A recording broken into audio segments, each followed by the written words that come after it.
Minato is a weak loser virgin who couldn't bag a girl thanks to his room temperature IQ. However, everything changes when he meets 5 overpowered baddies who drag him into a battle royale, but they get stronger every time he gets freaky with them. 誰ですか? It all begins when Minato fails his university entrance exam for the second time. Naturally, the first thing he does is call his mommy to cry about being a failure. Minato gets on a train and makes his way to his room. Once he gets off, reality hits him hard that he is still a broke virgin failure who can't get into university, let alone score a girl. He thought about how perfect woman was not just gonna fall from the sky if he continued like that. That's when a girl falls from the actual sky and lands peach first on Minato's face. Before he can even admire Musabi's juicy peach and goddess tier features, she grabs him and runs before he can be turned into fried loser by 2 dominatrix-looking women with lightning powers. Musabi yells that she is not ready to fight yet and drags Minato away. Later, he wakes up in his apartment, no clue how he got there, and immediately grabs a handful of her melons by accident. He jumps, stunned to see the strange girl still there. She wakes up, thanks him, and then casually starts undressing right in front of him. The sight of honkers sends Minato into full panic mode as all the blood rushes south, and he sprints out the room. Once she's dressed, they finally chat. Her name is Musabi. But before they get too far into the convo, she passes out again. Musabi does not wake up to a prince's kiss, but to a stack of hamburgers. As she devours them like a starved beast, she tells Minato she wishes her Ashikabi-sama was someone kind like him. She explains that every Sekiri has a cherished Ashikabi to protect and love. She then grabs his hand and slaps it on her heaving chest, which sends him flying out the door again, just in time for his landlord to show up and ask who was inside. Minato lies and says it was just a friend who will be leaving soon. However, Musabi had already told him she had nowhere else to go. The old fart reminds him no girls are allowed in the virgin dorms, and if he was doing bedroom gymnastics, he better pack up. Minato sighed at the added frustration. That is when Musabi finally steps out in her strange, foreign clothes, and the first thing she asks is for food. At Al restaurant, she eats like a bottomless pit and drains his wallet before he can say a word. Minato is sad at being broke, but things start to look up when she offers to cook dinner as a way of saying thanks. She heads to the store while Minato stops by the bank. On his way, he spots 2 familiar faces handing out flyers, who turn out to be the Dambi mommies from before, Hibiki and Hikari. They confront him, asking where yesterday's Sekiri went. Minato is just about ready to pee himself. Confused, just then, Musabi runs up, asking what he wants for dinner. The sisters act fast, zapping Musabi and ripping her blouse. As she collapses, Minato finally grows a pair and protects her. Musabi's heart does a little jump when he does this. However, the twins are unimpressed and zap him too. He grabs Musabi and runs into an alley, but this proves futile. All that work only to be cornered again. Musabi is still feeling unwell and goes into a trance and climbs on top of Minato. The sisters rush in to finish her before she can emerge, but she kisses Minato and steals his first smooch in the dark alley. That single kiss awakens her Sekiri powers. The girls are pissed because they were too late and threaten to end Minato out of pure spite over the massive L. Musabi fends off one of them, and they finally retreat, mumbling about how they don't fight the already emerged Sekiri. As they sulk, a mysterious guy named Homura appears, mocking them for working without a master. The twins tell him to shove it, but he warns them that targeting unawakened girls will not win them the game. Back in Minato's room, Minato calls his sister to ask for clothes since Musabi had wrecked hers. Meanwhile, Musabi cooks dinner, and he watches her from behind, thinking how he could get used to this life.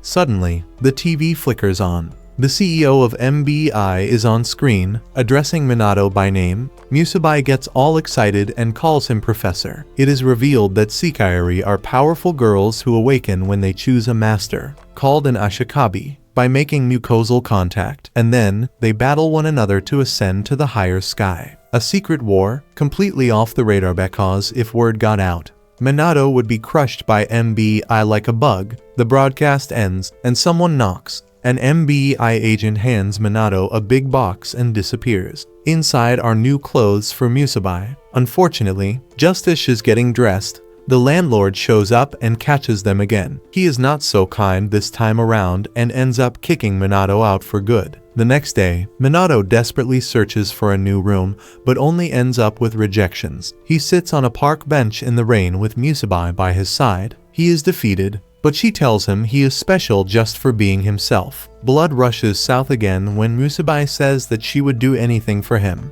As they share another kiss, she grabs his hand, and they launch into the sky. Meanwhile, somewhere nearby amid a lot of trees, the cry of a lone girl is heard. She is begging someone to save her. Back in the capital, a woman sips sake on top of a construction site. Noticing how the clouds and rain have been scattered, it was surely the work of some unnatural being. Little does she know that Minato and Musuhi are still in the sky sharing their tender moment. Musabai is quick to cut the BS and proudly declare that she has no idea how to land, and the two fall to the ground. Minato sees a flash of someone rushing up to them, but she disappears as they fall to the ground. A tree breaks their fall, and once again, Minato is left taking in the glorious view of Musabi's peach. A woman approaches them since they had landed in her backyard. Before she can question them, a guy appears from inside the house and sees that the two are injured. Musabai can't seem to keep her clothes on for the life of her. While the stranger is bandaging Minato's wounds, he tells him that the woman's name is Miya. Speaking of the devil, Miya and Musabai return with Musabai having borrowed a kimono. Greetings are officially exchanged, and the woman introduces herself as Miya Asama.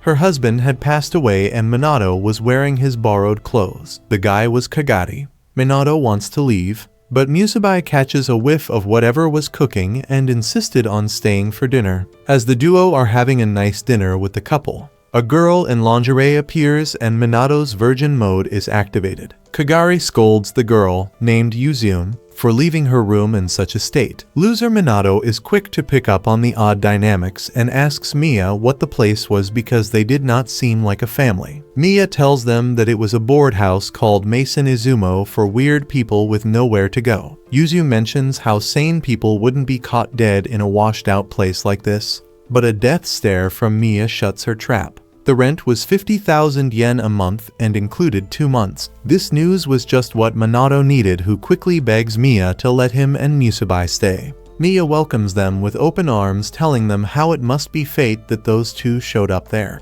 Kagari is a bit skeptical, but hops on board when he sees that Miya is okay with the decision. Kagari steps out of the room and receives a phone call. The person on the other end, Takami, mentions the last number and Kagari smells trouble, assuring her that he would keep watch. Trouble happens to be brewing in the city where a strange girl is approached by an ashikabi who asks the Seikairi if she would like to be part of his collection. Back at the Izumo boarding house, Minato calls his mother asking for his allowance, and she gets pissed off at the dimwit basement dweller and tells him that his allowance was halved until he passes his exam. This makes the move harder for him, but Musabai comes out of the shower in her birthday suit and cheers him up by falling honkers first on his face. The next day, Minato is packing up his old place at the Virgin Complex when his younger sister, Yukari, pays him an unexpected visit. She had brought along the clothes that Minato had asked her for. She was in the city because she got accepted into college and rubs it in how her big brother was a 2-time failure. Musabai shows up and almost blurts out that she is a Seikairi, but Minato stops her. Yukari thinks the two are a couple and forces Musabai to change into her clothes before wiping the floors, teasing Minato about whether he was enjoying the view. Yukari then leaves because she has promised to stay at a friend's place. She then fondles Musabi's chest and offers to take a bath with her the next time she was around. As she is running off, Minato tells Musabai that they did not have a dad and their mom was never around because of work, so the siblings spent a lot of time together and got close. Musabai carried all of Minato's belongings on her back because she was a fist-type Seikairi. The twins from the previous day had been lightning types, and so, the newly acquainted Seikairi and Ashikabi began living at Mason Izumo. Miya had already cleaned up the room, and after unpacking, they head downstairs. Someone lurking around happens to be watching their every move through a bunch of cameras. Kagari is leaving for work since he is a popular host at a club in town. Musabai gets freaky when Minato asks if she'd like a guy like that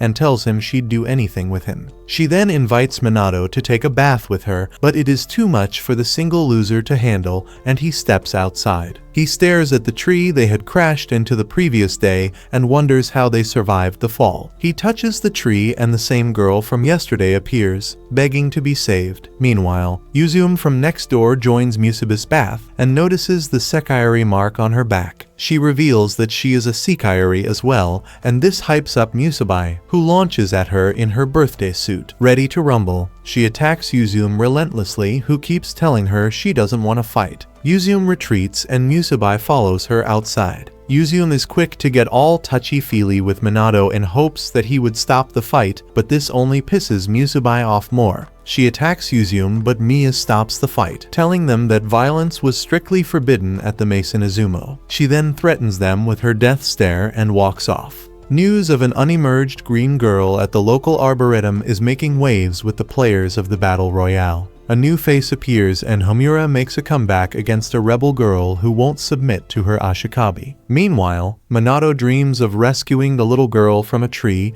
and asks her why she had been crying. She mentions how she went outside and now she was in trouble, and begs Minato Oni-chan to save her. Her name is Kusano, and she fades away as Minato is woken up by Musabai in tight clothes, telling him that it was just a bad dream. The little Kusano is in the capital's arboretum playing around and frolicking when a researcher appears out of nowhere. She was busy petting a cat when he arrives. He takes Ku-chan's hand and tells her that if she was a good girl, she would surely get an ashikabi soon. Their little conversation is put on hold when an ashikabi and Sekaiori appear out of nowhere. The guy tries to forcefully make mucosal contact with Kusano to emerge her abilities while the Sekaiori attacks the researcher. This makes Kusano upset, who screams and a bunch of trees unnaturally grow from the ground. She yells to be saved once more. Back at Mason Izumo, Minato had a bad night because of the dream and could not sleep too well. He wakes to find Musabai in his younger sister's gym clothes because they help her move. Heading outside, they see the landlady, Miya,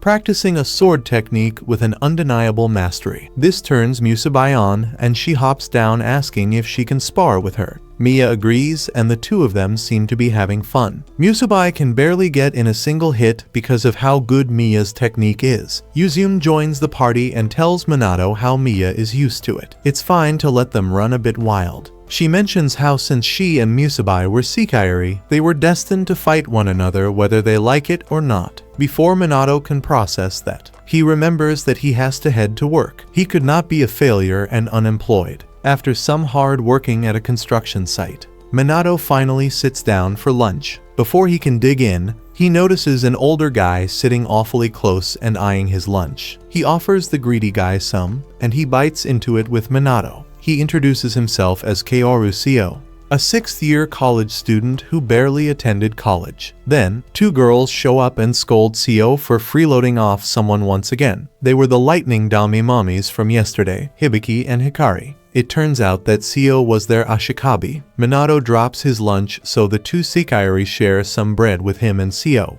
That is when Seo mentions the green girl at the arboretum who had yet to emerge. They see some MBI helicopters flying overhead and Seo pressures Minato into going with him to see the green girl for themselves. Their boss tells them to evacuate the construction site and leave early on MB's orders. Hikari and Hibiki destroy some troops and tanks with their lightning powers, and Minato cries to his mommy about the bad company he had made. Back at the boarding house, Musabai comes to Miss Miya because she is worried about Minato. He had forgotten his cell phone at home and Musabai was getting a very uneasy feeling. In his room, Kagari is talking on the phone about protecting the green girl. The president of the Sekaiori experiment had sent a mass email about the whereabouts of the unemerged Sekaiori, making his job more difficult. He had been trying to protect the green girl from ashikabi, and it was proving to be harder than he imagined. He finally lights his cigarette with magic flames, revealing that he was the pesky Homura who had approached the Dambi mommies and the rebel girl earlier. Musabai uses a hand-drawn map to find her way to Minato's workplace, only to find that it had been closed off early today due to evacuation orders. An explosion nearby alerts her, and she rushes to protect her ashikabi. Meanwhile, Seo, the girls, and Minato are in the arboretum among the trees and have no idea where to go. That is when Minato catches a vision of Kusano pointing him in the right direction. Seo originally just wanted to see how the green girl situation unfolded, but seeing how Kusano had chosen her ashikabi, he decided to see them to the end of the journey. Meanwhile, Kagari fights off a rogue Sekaiiri and the one he had been attacked by at the arboretum. Their master is nowhere to be seen, and Yomi, the scythe wielder, disappears to find the green girl for her master. It is a tough match between the rogue's ice powers and Kagara's flames. Musabai runs past them but mistakes Kagari for someone else since he is wearing a mask. Inside the arboretum, Yomi has caught up to where Kusano was hiding and is about to attack her. Minato rushes to her rescue and grabs Yomi by her chest. Hibiki and Hikari provide backup by zapping both of them and then laughing about it. Seo tells them that it is not their fight. That is around the time that Musabai shows up and hands the cell phone to Minato. She then proceeds to fight Yomi and protect Kusano. While she initially gets whooped and rid of her clothes, she remembers the training and sparring Mia had given her earlier and finally manages to defeat Yomi. She dodges her attacks gracefully and uses a chant to erase Yomi's Sekaiiri mark. Kusano is finally rescued and Yomi's master, Mikugami, is not happy. The mysterious guy shows up in a car, tells the rogue Sekaiiri, Akitsu, to come with him and retreat for now. Some watchers laugh about Mikugami failing his mission of forcefully making Kusano his Sekaiiri like a hoarder. Back at Mason Izumo, Musabai and Minato show up with an unconscious Kusano on Minato's back. They make an excuse to Mia that she is a relative he has to unexpectedly take care of. Kusano wakes up and exclaims that she is hungry, and Mia runs off to finish making dinner. Meanwhile, Minato and Kusano sit in front of the tree, and he officially thanks Ku-chan for saving him when he fell from that height the other day. Kusano leans in and tells Minato that he will be her big bro ashikabi, and then she kisses him. With that, the green girl has emerged and Musabai is over the moon to see it. Flowers blossom in the yard as Ku-chan emerges. Far away, a white-haired guy with a dark expression returns once more at the MBI Arboretum and touches a tree while thinking of his friend, Green Girl Kusano. All of the trees in the Arboretum die off instantly as Hess swears to find his friend again. Outside Izumo Inn, Kagari is picked up in a black limo by a woman wearing an eye patch. She asks Kagari details about Sekaiiri number 108, Kusano, and Kagari reports that she is stable and there have been no complications since her emergence. The woman remarks that it was understandable since the inn was run by such a powerful and scary landlady. Kagari asks her why she did not question about the landlady's ashikabi, to which she replies that nobody knows him better than her while looking at a photo on her cell phone. The next day, Minato is ready to head to work and Musabai gives him an enthusiastic farewell. The news reporter on the TV mentions how the MBI had wiped out the excess growth of the Arboretum overnight and denied any use of pesticides. This makes Minato think of Ku-chan, who is sitting outside depressed. Upon hearing the news of the mass removal of greenery, she opens up to Minato about her older friend, Shiai-chan. She tells him that the tree had told her about how Shiai-chan was responsible for making all the trees die in the Arboretum. Shiai apparently has the exact opposite power as Ku-chan, and she is confused why she would have done such a thing. Kusano cries and hugs Minato, saying how she would do the same thing and cause chaos again without Shiai-chan there. Minato comforts her that he is there by her side, even though he's a weak little wimp. This makes Kusano happy and she hugs him tight, begging her older brother Ashikabi not to leave her alone and take care of her forever. Shiai-chan happens to be searching for Kusano and is alerted when he learns that Ku-chan had been crying. At the inn, Musabai and Mia are sparring once more while Kusano and Yuzume watch. Kusano looks terrified just watching the two fight and jumps every time a hit lands on either of the girls. Yuzume reassures her that she has nothing to worry about and she'll do just fine when the time comes to compete against other Sekaiiri. At work, Minato is still lost in thought about the mysterious Shiai-chan who has opposite powers to Kusano. That's when it hits him to ask Seo about it. He goes to his boss to ask about Seo and is shocked to learn that he had quit. Something about his other job keeping him too busy for all the construction work. Minato returns home beaten because Seo was the first Ashikabi he had met, and he had a lot that he wanted to ask of him. The goddess of fortune smirked at him as he entered his new residence only to find Seo there chatting away. He apparently knew where Minato lived because of the bento he had shared with him yesterday. Seo recognized that as Mia's cooking and came to get another free meal. Mia mentions how Seo was a good-for-nothing loser, but he was still best friends with her late husband, so she entertained him every now and then. Kusano is afraid to meet Seo because of his loud personality, even though he was the one to rescue her. He only stops bothering her when Mia hits him with a rock, scary as ever. That is when Seo's Seikairi, Hibiki and Hikari, come to get him. They keep apologizing for having chosen such a creepy and stupid Ashikabi. Minato asks if he can talk to Seo sometime and Seo gives him his business card, saying he'd love to talk for the right price since they were now friends. Meanwhile, Yuzume and Musabai are in their birthday suits in the bathtub competing to see who can stay in the water the longest. They eventually call it a draw and talk to one another, letting everything hang free. They talk about being Seikairi and Musabai asks Yuzume about her Ashikabi. Yuzume mentions how she is lonely to be away from her master, but the circumstances were difficult. Every master and Seikairi were different, which was to be expected since there were 108 of them. While Minato and Musabai sleep at night, Kusano has to go to the little girl's room and still half asleep. She sees a scary woman with glasses behind her in the mirror. Freaking out, she goes to get Minato and Musabai, who then spend the night looking for a burglar who had crept in, but it proves to be in vain. The next morning, they retell the events to Yuzume and Mia over breakfast. When she hears about the glasses, Yuzume starts to say something, but Mia's ball-busting stare stops her before she can finish. With that, Mia announces that it is the monthly anniversary of her husband's death and she would be heading out to his grave. Back at the inn, Musabai offers to cook lunch for everyone and Kusano offers to help. Without missing a beat, Yuzume takes the two of them to her room, and when Minato sees them next, Musabai is dressed as a maid and Kusano is a wagtail Seikairi. Yuzume tells Musabai to call Minato master when she's dressed all freaky like that, and she complies. Minato is left with a lot of heat in his trousers. Yuzume goes to take a nap while lunch is being made and Musabai and Kusano get to work. They make a mountain of curry rice before Minato's eyes, and then they eat until they're stuffed. The woman with the glasses threatening to be lurking around. Minato sensed her earlier in the inn's hallway. She watches through the cameras and remarks how Minato is seemingly a failure virgin nobody, but he managed to bag 2 Seikairi, so there must be more than meets the eye.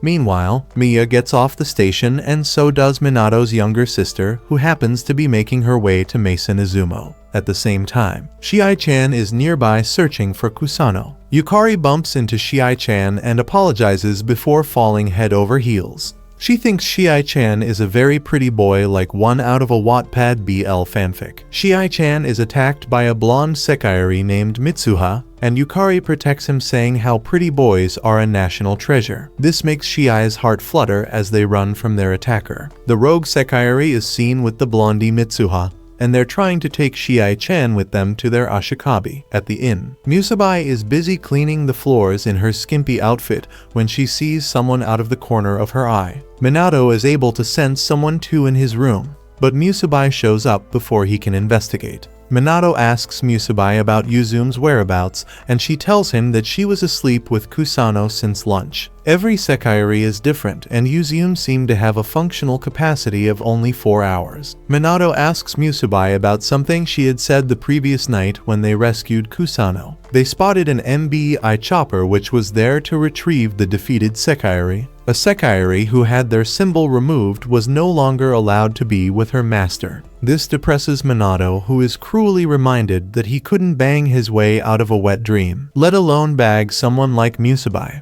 Musabai gets emotional and tells Minato that her feelings are more than just a game. She would be there and win the Seikairi Battle Royale game so she could be with Minato forever. They share a sweet moment as Musabai presses her tender pillows against Minato. This angers the strange woman who had been spying on them. Her Seikairi mark starts burning, and she officially considers Musabai her enemy. When Musabai leaves to get groceries for Miss Mia later, the glasses chick sends an MBI drone to attack her, which bought her enough time for her actual plan. She heads into the bathroom where Minato is soaking. She sneaks up behind him and bears it all in front of him. Meanwhile, Minato is busy getting preyed on by the creepy woman in her birthday suit in the bathroom. She reveals her pro-stalking sends like a bad Tinder date and drops a huge bomb on Minato. She knew about his family circumstances as well as how he had been a student up until school ended. His nerves got the best of him, and now he was a 2-time university entrance exam failure. She calls him a wimp,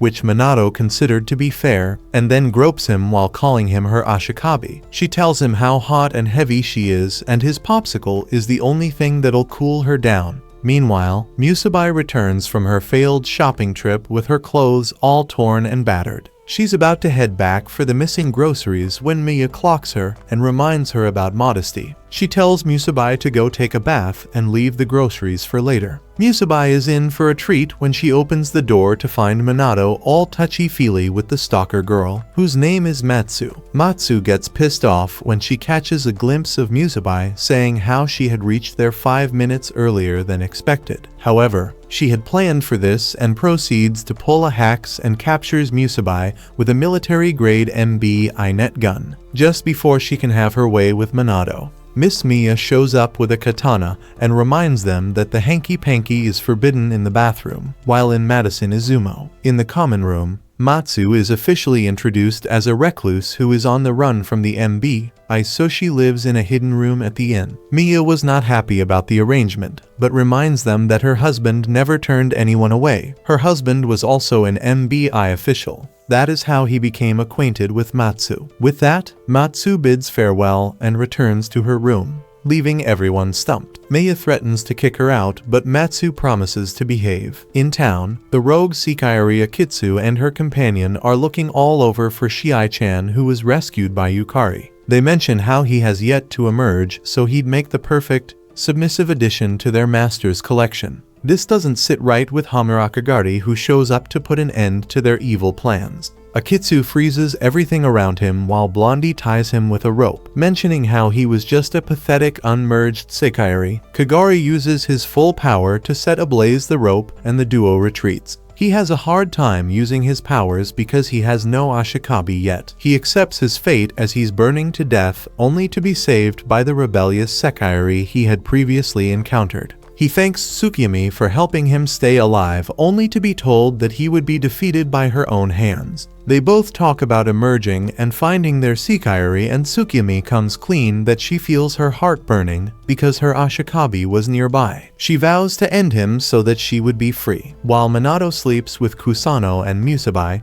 Matsu crawls up in textbook predator style and tells him that she had not officially sealed the deal. She kisses Minato, and he becomes her ashikabi. She teases him that she'll explore and experiment on him properly next time. That is when Mia shows up and tells them night crawling is also forbidden. Back in Yukari's room, Shiai is out of breath and grateful to her. Yukari checks him out and blushes, and Shiai-chan says that she's surely his ashikabi. He then leans in to kiss her. The mastermind, Hiroto Manaka, observes the scene from his throne, while an MBI official tells him that over 90% of the Sekiri had already emerged. Manaka seemed to have big plans for the future of the capital, which had not been made public yet. The next morning, Matsu tries to give a morning kiss to Minato only to lock lips with Musabai. None of them complain, and Minato realizes just how big of a horndog Matsu is. She joins everyone for lunch and mentions how she doesn't have to hide anymore now that she had emerged. Yuzume is missing at lunch, and Minato is told that she was working late, so she's sleeping in for the day. Afterwards, Minato sees Tsukiyami in his dream as she threatens to end him, and he jolts awake. It wakes up Kusano too. It was the same feeling that he felt before Kuchan became his Sekiri. He goes to Matsu to learn more about the Sekiri project. She tells him that 108 Sekiri were released into the capital, and the main event, the Battle Royale, was just starting. Manaka was the mastermind, and up until that point, the emergence of the Sekiri was more important. Now that most of them had found their masters, the battle for survival would finally begin. The winner would receive a lavish reward from the MBI in addition of being allowed to stay with their ashikabi. Minato asks her if there was anything he could do. He does not want the other Seikairi to suffer the same fate as the one in the Arboretum and be separated from their ashikabi and used as test subjects. Matsu and Kusano are trying to cheer him up as he tells them that he does not care about the reward, but rather the well-being of his Seikairi. That is when Musabai appears and tells him that it would be fine. When questioned about the bumps on her head,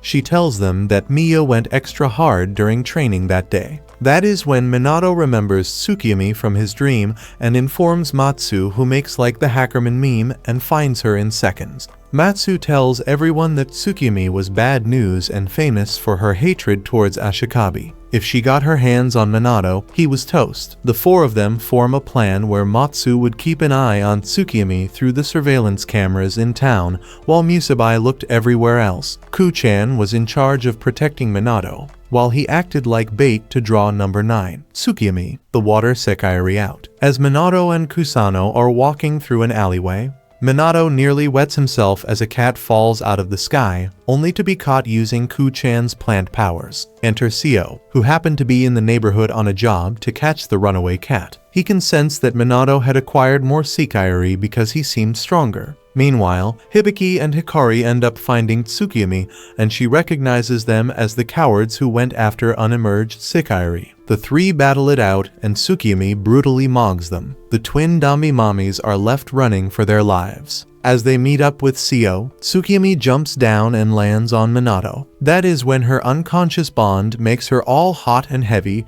and she recognizes Minato as her deadbeat ashikabi. She preps herself to launch a full-blown attack and end Minato before he could violate her body with his lewd touch. Meanwhile, Tsukiyami is going ham on Minato like he owes her rent with one water barrage after another. Kusano tries to protect him, but Minato tells her to stop. A flash of the discarded Seikairi runs through his head, and he tells Kusano that he must recruit Tsukiyami to save her. He keeps trying to get her to listen to him, but it's useless. Furthermore, the water Seikairi gets the wrong idea and bashes Minato for touching someone as young as Ku-chan. Minato was having a hard time beating the creep allegations.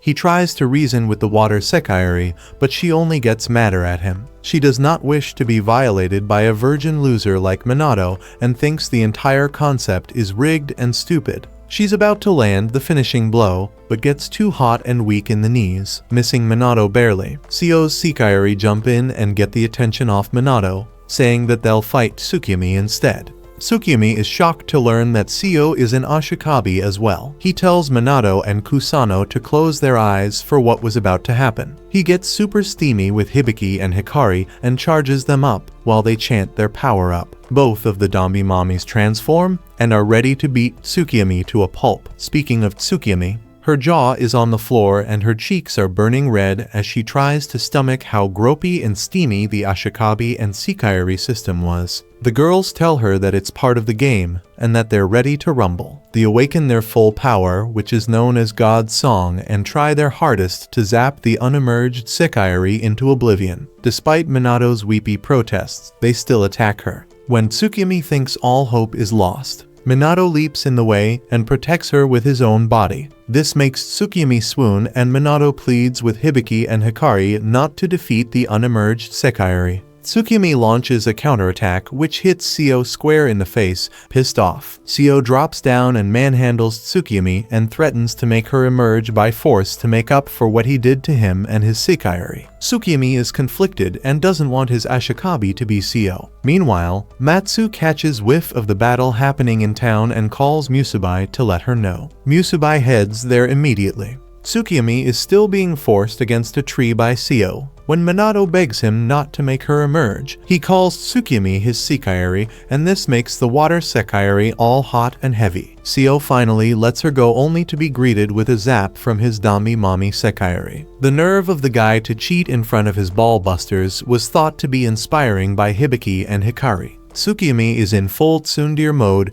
but she finally agrees to become Minato's Seikairi, saying that she will accept his marriage proposal. Her twisted view of intimacy shocks. Minato, and Tsukiyami leans in to kiss him, officially emerging. Seo smiles over a job well done. Tsukimi says that Minato can call her by her name as her Ashikabi, and that he's only allowed to die at her hands now. Hibiki and Hikari remark how they just wasted a fight over nothing, but Seo is happy. Meanwhile, Ku-chan comes out of hiding, and it pisses Tsukimi off because her sacred marriage had been intruded upon. She brushes it off since Kusano is just a brat, and tells herself that she's Minato's real wife. That's when Musabai appears to add salt in the wound. Just when things are on the verge of boiling over, Matsu calls Minato, and Tsukimi has to stomach the fact that she's Minato's fourth Sekaiari. She argues that just because she is aware does not mean that she is happy, and she is quick to drench Minato with her water magic in pure tsundere fashion. Back at the inn, Kaguri Homura and Miya wonder why everyone is so late to return that day. Kagari mentions how Miya is like a motherly figure to them.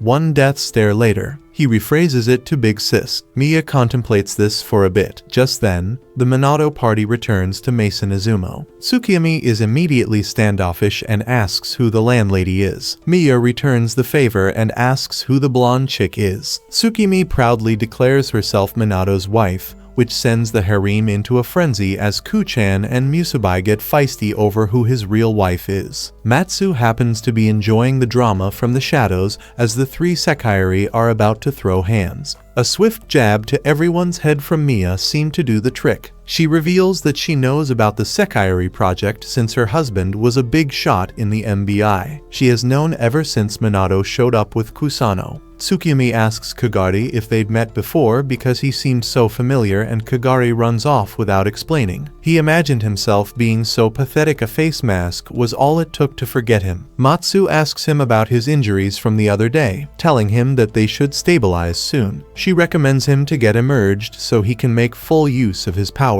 Kagari tells her that he was a nobody who would never be chosen by anyone, nor would be ever choose anyone. He ends his Midwest emo cringe monologue by declaring that his only goal is to get rid of a certain person. He then walks away, telling Matsu he won't be staying for dinner. Come dinner time, the dining hall is quite lively as Matsu and Tsukimi meet. Her, Kusano, and Musabai argue over who Minato's real wife is and try to force-feed him dinner as a gesture of their love and bond. Tsukimi is quick to remind him of his death sentence if he ate from another harlot's hand. Yuzume finally joins the party and tells Tsukimi that she's got fierce competition. The lively scene at dinner make Yuzume and Miya happy because it's much more joyous when Mason Izumo is bustling like this. Meanwhile, Shiai-chan, full name revealed to be Shina, is taking a shower at Yukara's place. He explained everything about the Sekaiari project to her, and it was hard to digest, but she had a gut feeling that Shiai was telling the truth. They did not make mucosal contact to seal the deal yet, but Yukari was already hot and heavy, planning not to tell her mother or brother about it. When Shina comes back from his shower, Yukari proposes that they go shopping for boy clothes tomorrow since she had nothing for him. They make a plan that would save Shina from being spotted and attacked like in the past. In the bathroom, Musabai and Tsukimi have their honkers out, upset that Minato did not join them for bath time. Minato had caught a cold from being drenched by the wet tsundere all day long. He sits outside with Kusano, who asks him who he likes. He replies that he's fond of all of them and wants to take care of them for choosing a weak wimp like him as their Ashikabi. Kusano kisses him on the cheek, asks him to take care of her so that she could marry him when they grow up. Musabai and Tsukimi's spidey senses kick in, and they feel like someone pulled a fast one on them. News of the Water Sekaiari's emergence was quick to reach the ears of the mastermind Manaka. He is overjoyed and delivers a bootleg Light Yagami speech about how Phase 2 of the Sekaiari plan was in motion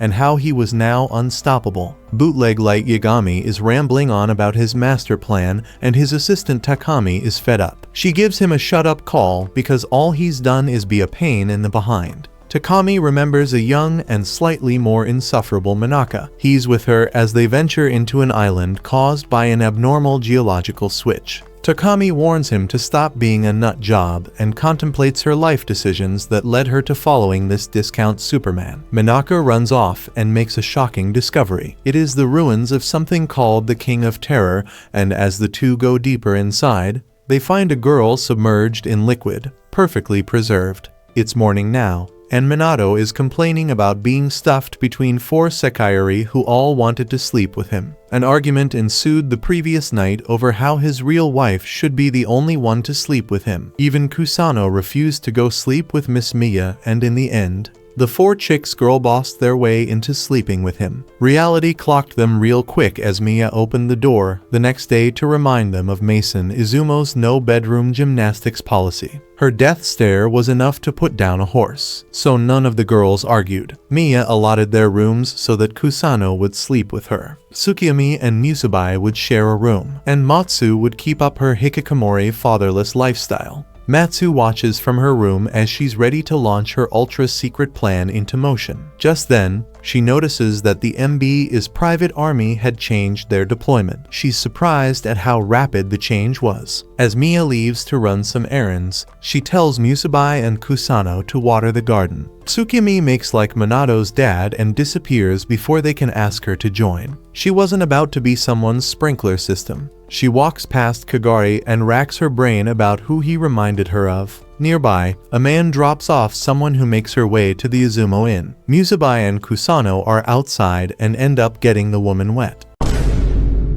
Musubai recognizes her and welcomes her. She was a Sekaiori named Karasuba who had not emerged the last time they met. Minato comes out and meets Musubai's old friend, while he and Ku-chan prepare tea for their unexpected guest. Musubai gives Karasuba a fresh change of clothes because she wet her outfit. Heading up the stairs, Matsu urgently calls to Minato because she has some important news, but the second she catches a glimpse of Karasuba, she disappears into her room and pretends like she doesn't exist. Karasuba is quick to take her leave and gives a bombastic side-eye to Homura, who is on the roof of the inn. Homura mentions how she was one of the OG Sekaiori, now emerged, and she was a hound of the MBI. She was nicknamed the Black Sekaiori. Minato tries to calm Matsu down, saying that she had left. Matsu was mumbling about definitely being eliminated now that Karasuba had seen her. Alarms start to go off in her room, and she urges Minato to turn on the TV and watch the news. As soon as they turn on the TV, their jaw drops to the floor. Hiroto Manaka is on screen to announce that MBI has officially seized all of the capital city and that they would be inspecting the person of whoever is to leave Shinto Tato. Matsu announces that this is the beginning of Phase 2 of the Sekaiori plan. Everyone must prepare for battle, and there was no room for argument or incompetence. The army had blocked all the bridges that led out of the capital since it was surrounded by rivers on each side. As Miss Miya returns to Mason Izumo, she sees the Black Sekaiori exiting the scene. She jokes that she didn't touch anything for today, but Miya shouldn't get too comfortable. They have a dramatic vegetable standoff before they part ways. Miya tells Karasuba never to step foot in Izumo Inn again and demands 143 yen for the apple she took. Karasuba laughs and walks away. The Black Sekaiori is all riled up after meeting Sekaiori number 1 Miya, and her Ashikabi finally shows himself. It's a guy named Natsuo in a flashy red car. As they're driving, Karasuba sees the rogue Sekaiori and blonde Wonder Woman. She hops out and tells Natsuo that she's going to play for a while. She stops the 2 Sekaiori and challenges them to a fight. Akitsu, the rogue Sekaiori, tells her companion to run away, but the blonde chick with no brain cells doesn't listen. She barges in and attacks Karasuba only to be sliced like deli ham. Akitsu has common sense and runs away, leaving Karasuba smirking to herself. Back at the inn, Musubai asks Minato about Tsukiyomi's whereabouts because she was nowhere to be seen. MBI planes are flying outside on their way to retrieve the blonde Sekaiori's body. The city has gotten quiet. Now that Musubai and Minato are alone for a while, she comes clean about her dreams and the promise she had made with the Black Sekaiori back before either of them had emerged. Karasuba thought that humans were a good-for-nothing species who didn't deserve Jack. Musubai did not agree with her colleague, and Karasuba smiled and reminded her that Yum used to think the same. Then, she proposed a promise that would solve their argument once and for all. Once the Sekaiori plan was in motion, both Karasuba and Musubai would fight until they were the last 2 Sekaiori left. Then, they would battle each other. If Musubai won, it would signify that humans are precious and Ashikabi are important. If she lost, then Karasuba's cynicism would win. Musabai reveals this tender side of herself to Minato and comes clean about her ambitions. She puts Minato's hand on her chest and asks if her dreams are too big. Minato gets all flustered because that was not the only thing Musabai had that was too big. Minato vows to support Musabi's dream and help her free all the Seikairi to the higher skies. Later, Yuzume lends Tsukimi some of her clothes and it's a busty maid outfit. Musabai says that it's easier to do chores in. The water tsundere argues that she's not fit for chores, and Mia is quick to shut that down, saying that whoever did not work would not eat. Defeated, Tsukimi makes a sullen face. Mia adds fuel to the fire by saying that whoever brought home groceries the fastest would get to sit next to Minato at dinner. This sets them off. Minato wonders whether it is fine to act so normal while things were getting heated. In the city, fights have already started taking place. A dark-haired veiled Seikairi defeats another after hashing it out.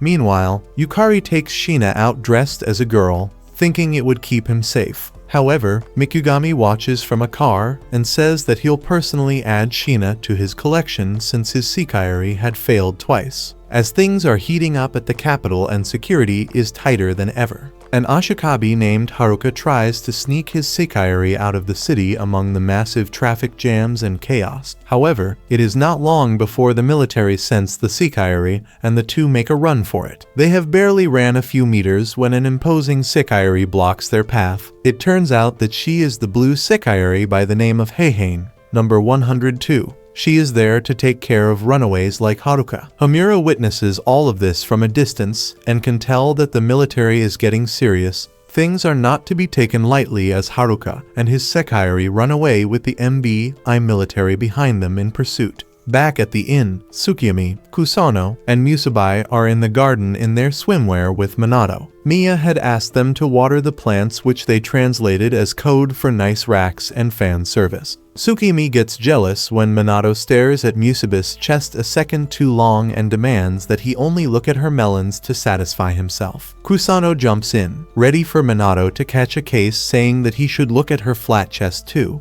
Mia appears and mentions how creepy Minato is. Dinner is about to be ready, so they all head inside and go to call Matsu. Matsu is occupied with the big screens in her room. She calls the group over to show them just how bad the situation had gotten. There was ultra-secret data on the MB's activities and moves. However, one thing that bothered her was the case of missing winners. It was common courtesy for Seikairis to wait there for the MBI after deactivating a Seikairi in combat. But the mysterious dark-haired maiden had abandoned the scene and left her opponent to rot. Matsu goes on to confirm that 2 more Seikairi had lost in battle in a similar manner. They were most likely defeated by the same mysterious Seikairi. Minato tries to reason that maybe the Seikairi just has her panties in a bunch, but Matsu is quick to shut that down, mentioning how another important reason to stay after a battle is to let the MBI identify the victor. Not doing so defeats the entire premise of the Seikairi project. Musabai goes to call Yuzume for food,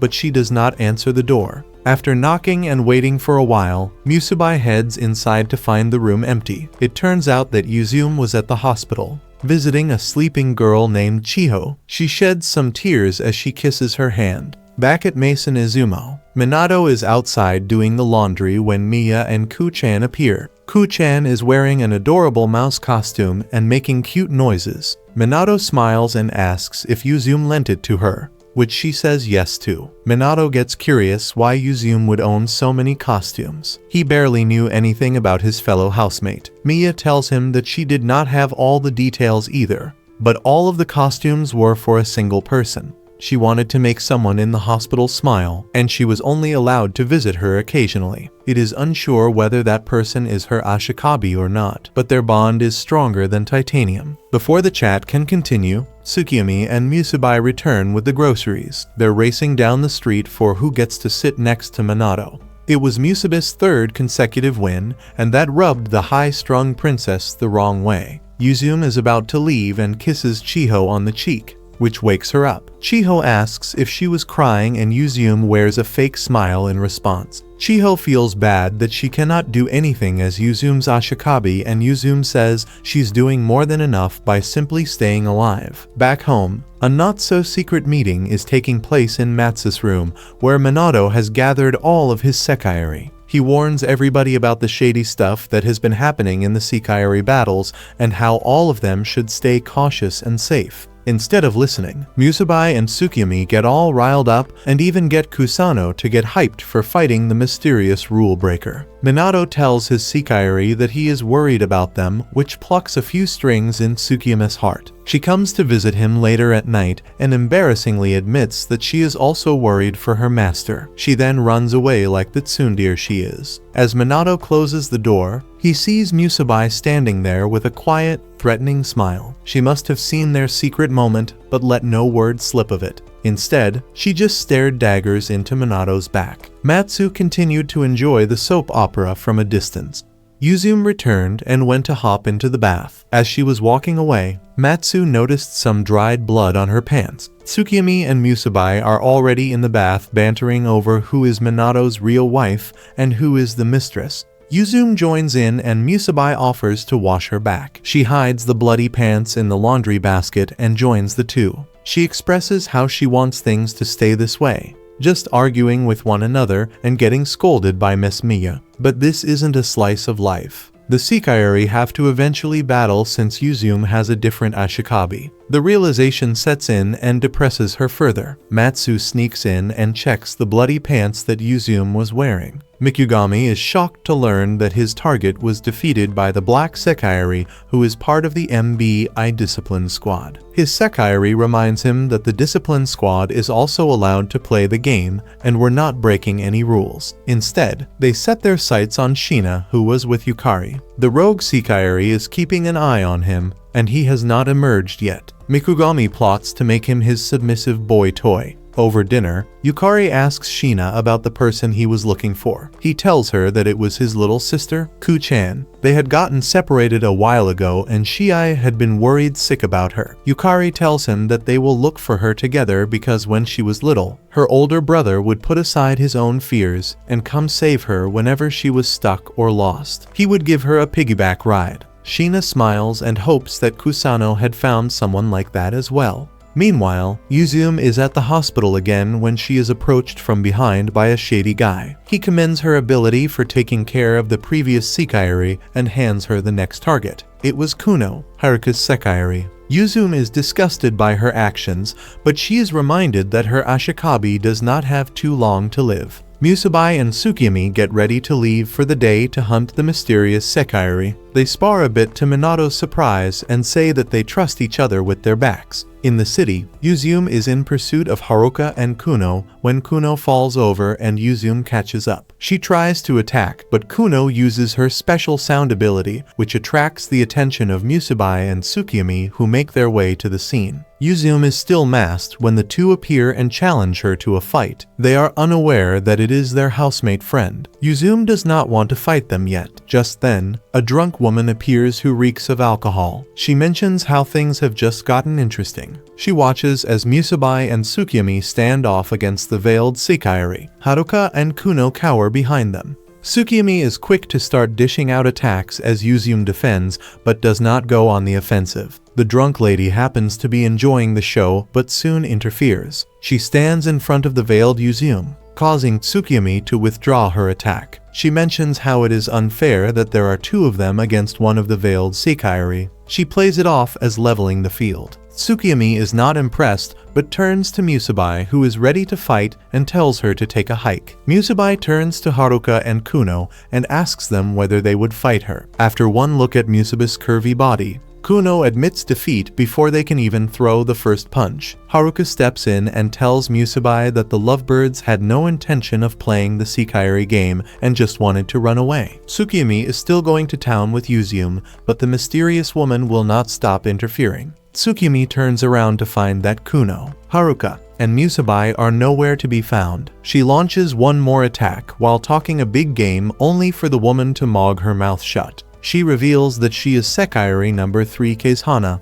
and only number 1 and the ringleader are allowed to talk to her that way. With a floral barrage, she disappears with Yuzume. On the rooftop where they retreated, Keizhana tells Yuzume that she knows of her real identity. Yuzume removes her veil and accepts that she would never be a match for Keizhana. However, she still goes out of her way to formally challenge her as a proud Sekirei. At Izumo Inn, Minato is doing some chores around the house when he runs into Matsu. He explains how his job was put on hold due to the capital closing down, so the least he could do to not be dead weight was chores. He asks Matsu if there was any laundry that needed to be done. This leads Matsu to start undressing in front of him. The bright idea strikes her that they are alone right now, so she starts preying on Minato as if he were tonight's dinner. Kagari shows up at the right time and protects Minato's boyhood. When Matsu tries to get all touchy-feely with him, he burns her to a crisp to drive home the point. He was there to ask Matsu for more medicine. However, Matsu tells him that keeping his body unstable would be harmful the longer he kept it up. He needed to emerge and find an ashikabi. In the meantime, Musabai returns and grabs Minato before running off. She takes him to his old apartment at the loser complex.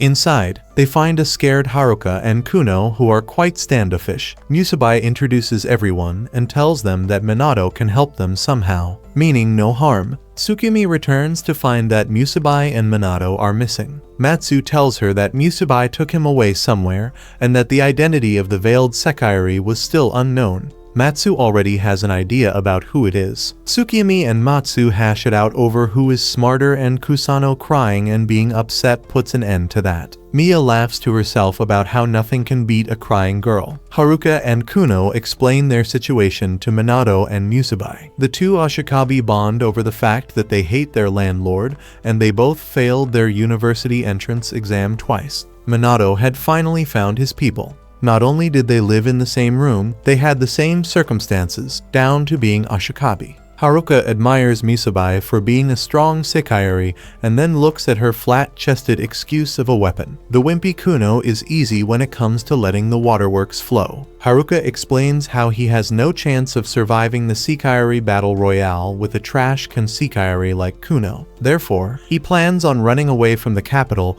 but the security was too tight. There were MBI plans flying everywhere, and even the train stations and airports were under strict surveillance. That is why they needed the help of Minato. During bath time, Matsu warns Tsukimi and Kusano not to bathe with Sekirei that belong to a different ashikabi because they could never be too safe. Finally, Musabai and Minato return, and he is immediately chewed a new one by Tsukimi and Kusano for having a secret conversation with Musabai. When he's finally asleep, Yuzume and Keizhana show up drunk out of their minds and mistakenly fall asleep in Minato's room. He wakes up to find two smoking topless women lying next to him. Tsukimi rushes in and gets the wrong idea, but before hands could be thrown at Yuzume and number 3. Mia walks in to remind them of the no violence rule. Mia and Keizhana seem to know each other, and it is revealed that she used to leave at Izumo in way back when. Yuzume thinks about the previous day when she had challenged Keizhana only to be defeated within a matter of seconds. Keizhana spares her because she wants to see Yuzume's story unfold. Her trade? Alcohol. Lots of it. And that brings everything up to speed. Minato shares the escape plan that he was hatching with Haruka and Kuno, but everyone says that it is too reckless. He asks Matsu if it was possible, and she said that there may be a slightly possibility. However, MBI or mid-bioinformatics was extremely formidable. It all started when the future president, Hiroto Manaka, and Takami trespassed onto an island that appeared out of nowhere. They found the ruin of an extremely advanced civilization. Inside the King of Terror were humanoid life forms with unique abilities and stronger features. They were the Sekirei and the birth of MBI. Manaka built his empire from the ground up by selling a small fraction of the data he had from the island. That made him successful enough to buy the capital and use it as his playground for the Sekirei plan. The city had turned into a graveyard and battlefield like Manaka wanted.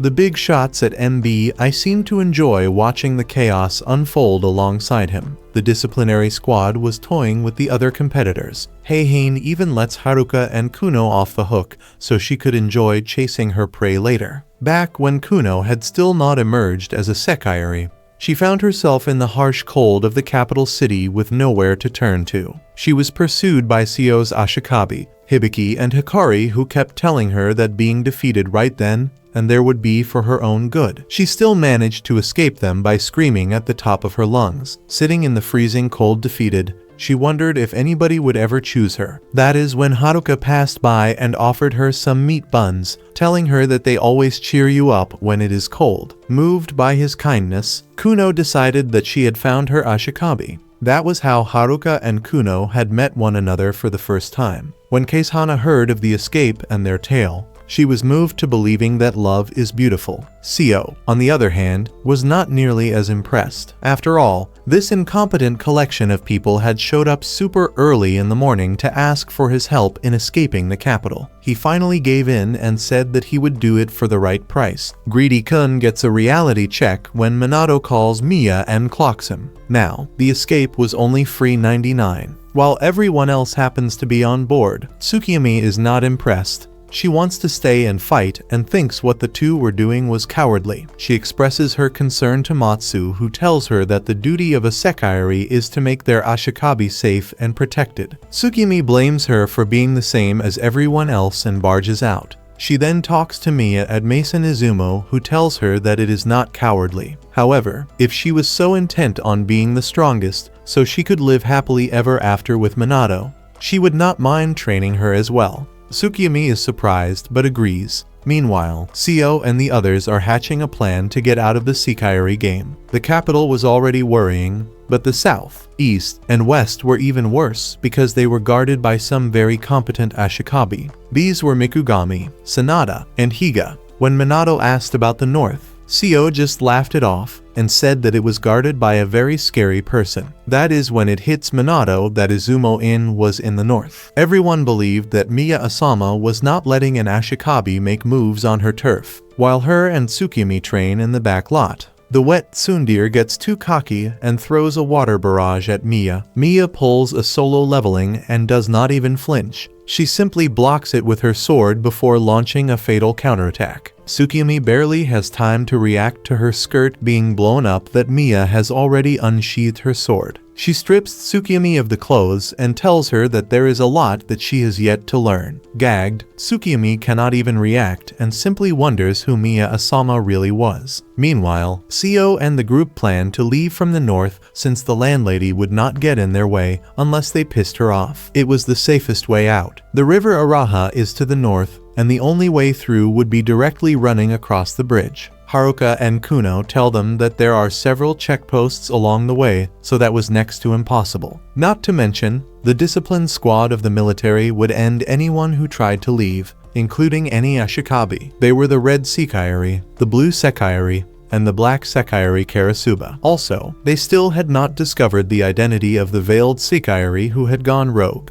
Kuno feels useless that she cannot fight, and that she is causing everyone trouble. Haruka assures her that she was his girl, and they would make it out of this together. Hibiki and Hikari tease that she should have just been defeated when they were after her, but Musabai backs her up. She says that Kuno found her ashikabi because she chose to live and run away. Keishana is moved by the touching love story. She agrees to help them carry it out. Their biggest threat would be the MBI surveillance satellites, which would blast them on spot if they tracked them. Minato proposes that Matsu be the one to take care of that since she's Hackerman. And so, a farewell party is thrown for the couple that is about to elope. The horrors persist, but so do they. The sake is flowing, and everyone but Minato and Haruka seem to be having a good time. Haruka mentions how grateful he is for the risk everyone is taking to help them escape. He asks if Minato wants to escape too and just live happily with his sekigari. Minato is unable to answer. Seeing all his girls have fun triggers something in him,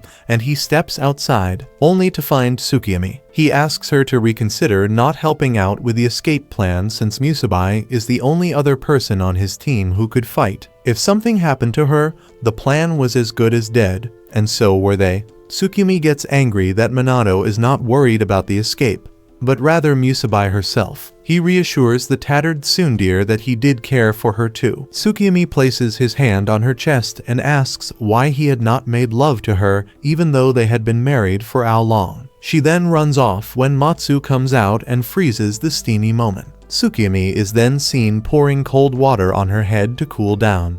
Meanwhile, Yuzume returns and Keishana asks if she would like to join the party. which she declines. Kazehana makes her stop in her tracks by saying that she knew Yuzume was being forced to do the ending. Yuzume is stunned, and earlier that day at the hospital, the shady guy had told her that she only had one chance before Higa made his move. Her precious Ashikabi Chiho would bite the dust if she failed again. Tensions are high everywhere as the fated night finally approaches. The stars are out and everyone is either battling their own demons or preparing for the escape of the century. Musabai is pumped up while Tsukimi contemplates life on the roof of the inn. Kusano shows up and scolds her that she is no longer Minato's real wife. A real wife would stand by his incompetent man through everything. Therefore, she was no longer his real life. Homura's body is on the verge of disintegrating. As the night of the fated escape approaches, MBI has already caught a whiff of what is happening. The discipline squad talks about how the North was now taking control of by Sekaiari who were planning to abandon the city. The red Sekaiari had already left to take care of the pests, and the blue Sekaiari,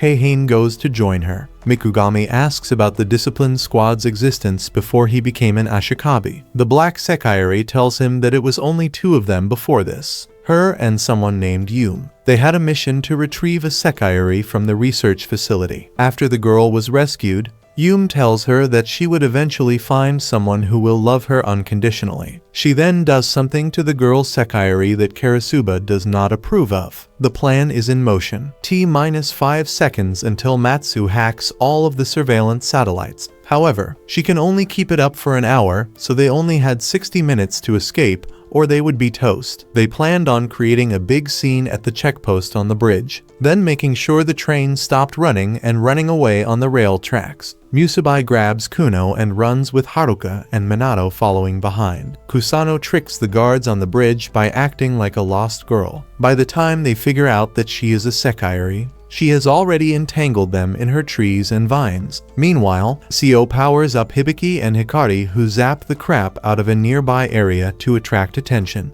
Matsu watches from the screens. However, she is not the only one watching. Tamaki and Manaka stand atop the headquarters of MBI, and Manaka just laughs when he learns of the movements in the north. He had already guessed the enemy's next move being the Game Master. Discount Light Yagami mobilizes his troops to head to their location, which Matsu notices. The troops were moving too fast, as if they already knew what was about to happen. Matsu warns them to run away from where they currently were, or they were dead. Minato thinks of Kusano on the bridge, who is unaware of all of this. His other Sekaiari tried to stop him from going after her, but he remembers the promise he made to always keep her safe and be her big brother. He tells Haruka to go ahead toward the railway bridge. Matsu is conflicted as she remembers Tsukima's harsh words about watching everything unfold and not truly doing anything for her Ashikabi. In a turn of events, Matsu calls Minato to tell him that there was a change in plans. All four of them were to proceed towards the railway bridge. She would take care of Kusano. Tsukimi is still irritated and conflicted, staring at the sky from Izumo Inn. The ground below her rumbles, and she is shocked to see Matsu on a motorcycle about to make her way to Kusano. Tsukimi is shocked at the risk she's taking, and Matsu says that she even likes to play the bad girl sometimes. She heads out to where Kusano is crying and waiting for her big brother. MBI soldiers have already surrounded her and have tear gas and guns ready. Matsu comes to the rescue and blows everyone away with her rocket launcher. She rescues Kusano, and she brings along a bunch of saplings which Ku-chan aims at the soldiers and lets them grow wild. Seeing the commotion, Shina tells Yukari that it is definitely Ku-chan, so they head outside. Mikugami is waiting nearby in a car, excited that his boy toy had made it in time. Seo notices that MBI had even mobilized the troops. On the rail track, the four are about to reach the prefectural border when the red Sekaiari, Benitsubasa, and blue Sekaiari, Heihain, stop them in their path. Musabai is pumped to finally be able to fight someone. The town is in chaos, and Benitsubasa approaches her for a showdown. Heihain tells Musabai that Karasuba had her eye on her. At first, Musabai is brutally beaten, and Benitsubasa celebrates early over her quick victory, only for Musabai to rise up again and yeet her into the sky. Things are getting fun while back at the inn. Tsukimi is feeling more uneasy than ever before. Miya comes to the rescue and tells her that Minato is probably feeling worse. Her main priority as a Sekigari should be to protect him and make sure the other Sekigari do not step on her turf and become closer to Minato. Benitsubasa knocks down Musabai quite easily and uses her powers to cause an earthquake. Minato is on the verge of falling and Benitsubasa steps on his hand as he dangles above the river. He begs her to stop because he cannot swim, but she does not listen. In a desperate Hail Mary, Musabai tries to attack one last time only to be struck down. Before his teary eyes, he sees Musaba's Sekigari symbol disappear. He had lost the only person who believed in him from the very start. Meanwhile, Tsukiyomi's resolve strengthens as she heads out to join everyone in the fight. On the battlefield, Minato recalls all of the good times with Musabai. He is moved to tears. She was the only one who stood by him when he was nothing but a loser and a failure who could barely make rent off of Mommy's allowance. They had come so far together. Haruka tries to step in, but Heihain blocks his path and asks whether he had time to be worrying about someone else. Thoughts are running wild inside Haruka's head as he remembers how Kuno had sprung the idea of playing the Sekigari game on him while bawling like a brat. He had thought to himself how unmanly it would be to turn someone like that down. Haruka was not the only one with thoughts racing in his head. Kuno finally takes a stand for herself and chants her Sekigari phrase. As she does, she unleashes her final power mellow song, which is a beautiful song that saps all of the strength out of Heihain and even manages to affect Benitsubasa. She loses power as blood rushes out of her mouth and she falls to the ground. She asks Haruka if she had been useful, who without reading the room replies that she was incompetent to the very end. But she was his incompetent, just as all hope has been lost. Tsukimi shows up to protect her beloved. She is immediately horrified to see Musabai laying lifeless on the ground. She thinks back to all the times she had raced against her while getting groceries. She had yet to win once,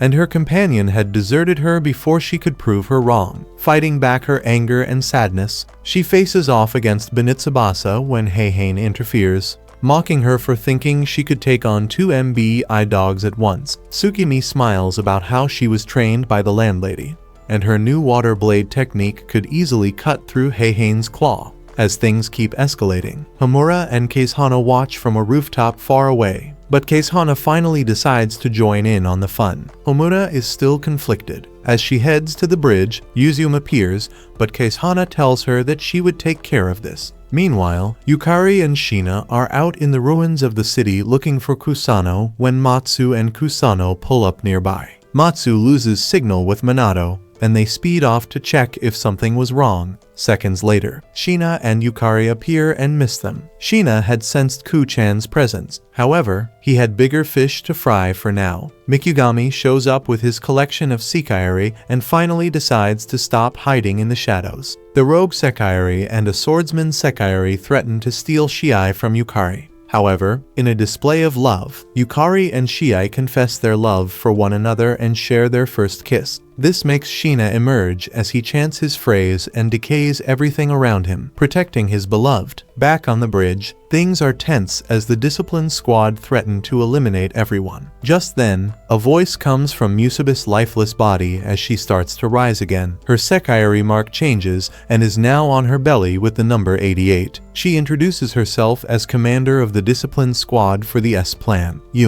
Matsu and Ku show up and Matsu tells Minato that the S-Plan was the old name for the Sekigari plan. Yume puts Dragon Ball retcons to shame as she yeets away Heihain and Benitsubasa as if swatting a fly. Karsuba appears and greets Yume, saying that she had missed her and was waiting for her to reappear. However, Yume tells her that it is not the time to fight. Yume embraces Minato and tells him that he understands the importance on love in this world. As Karasuba is about to attack Yume, she turns back into Musabai, who greets her beloved. Matsu announces that the MBI satellites had been reactivated, and just then, a laser beam splits the bridge in two. As Haruka and Kuno are about to fall to their deaths, Yuzume and Keisuhana save them from a distance and deliver them to the other side of the bridge. As the sun rises, Haruka and Kuno run off to their new lives and promise to reunite with Minato someday. Minato stays back because he still has something to do here which he doesn't understand yet. His Sekaiori embrace him. As things come to a close, it indicates that the story is just entering phase 2. Things return to normal. For now, with Minato returning to prep school, the Sekaiori doing household chores, and the MBI watching from the distance, Homura and Keizhana talk about their deteriorating bodies and how they should awaken. Yumari and Shina are still searching for his beloved friend, Kuchan, not knowing that she is closer than they think. It is revealed that Homura is actually a girl as she unbuttons her blouse to reveal 2 big reasons why she's not a man. Big things seem to be happening in the capital, but there is peace in Minato's life, at least for now. If you watched this video to the end, comment Miya's death stare down below. And if you like recaps like this, check out this video over here.